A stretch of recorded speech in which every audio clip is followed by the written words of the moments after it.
Les dates officielles ont été fixées le 10 et 24 avril 22. Il s'agit des présidentielles. Pour essayer de savoir qui sera le nouveau président de la République, nous n'avons pas hésité une seule seconde à pousser les portes de la 4e dimension pour connaître le sentiment du plus grand commentateur de tous les temps, Monsieur Léon Zitrone. Léon Zitrone.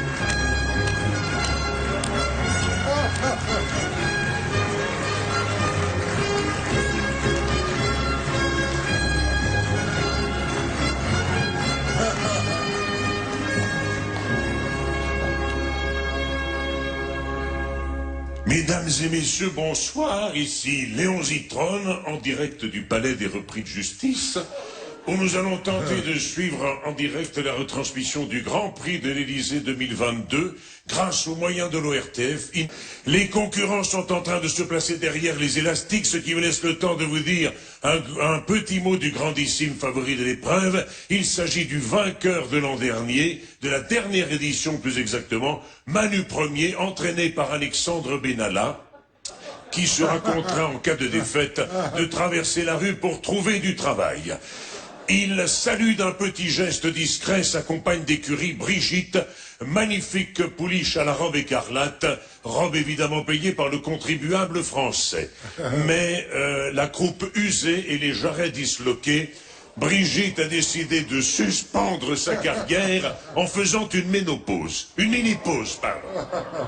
Je voudrais également avoir, mesdames et messieurs, bonsoir, un petit mot sur sur Nicolas Sarkozy, surnommé sur tous les champs de course Sarko les valises, qui va courir déféré, non pas des 4 pattes, mais devant un procureur, après être passé directement d'un box chauffé au box des accusés.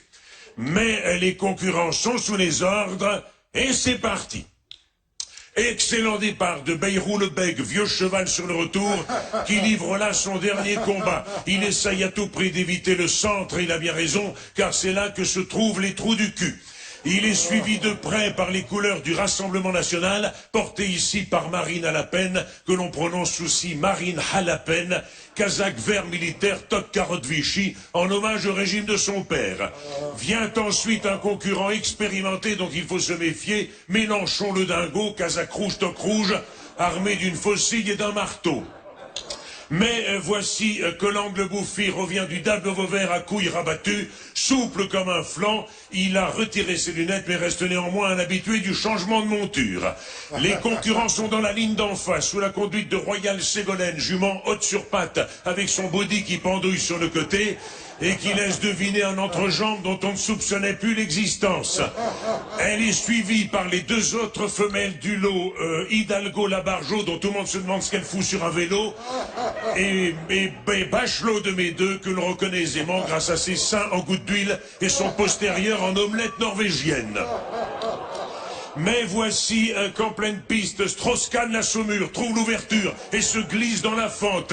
Brioche en avant, cul serré et l'arrêt qui prend l'air. Il n'hésite pas à exhiber sa vipère de broussailles à Bachelot de Médeux qui n'en a manifestement jamais vu. Les concurrents se dirigent à présent vers la rivière des fonds détournés, surnommée ainsi en hommage à Patrick Balkany. Manu Premier la franchit sans encombre et chute de Hollande le Bouffi, ce qui ne semble pas émouvoir sa compagne d'écurie, Royal Ségolène, qui continue la course avec l'élégance d'une endive. Il est vrai qu'Hollande le Bouffi a beau être un éléphant du parti, ça fait belle lurette qu'elle ne lui a plus tiré sur la trompe.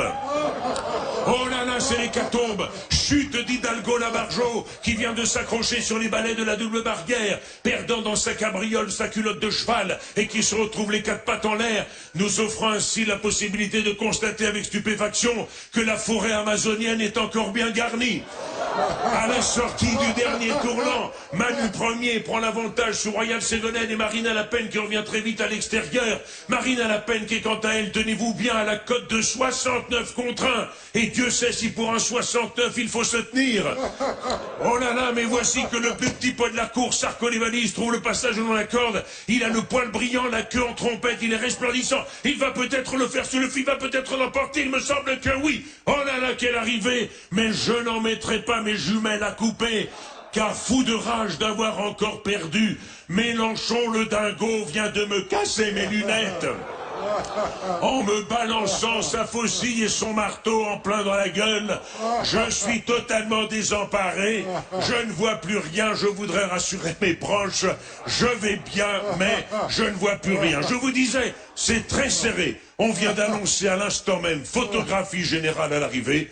Je vous propose donc de vous retrouver, mesdames et messieurs, bonsoir, au mois d'avril 2022 pour connaître le résultat officiel. C'était un reportage de Léon Zitrone, les Kazakhs, les tocs étaient de Roger Hart, les tribunes de Donald Cardwell, et comme tout ceci m'a donné soif, à moins de cognac j'ai.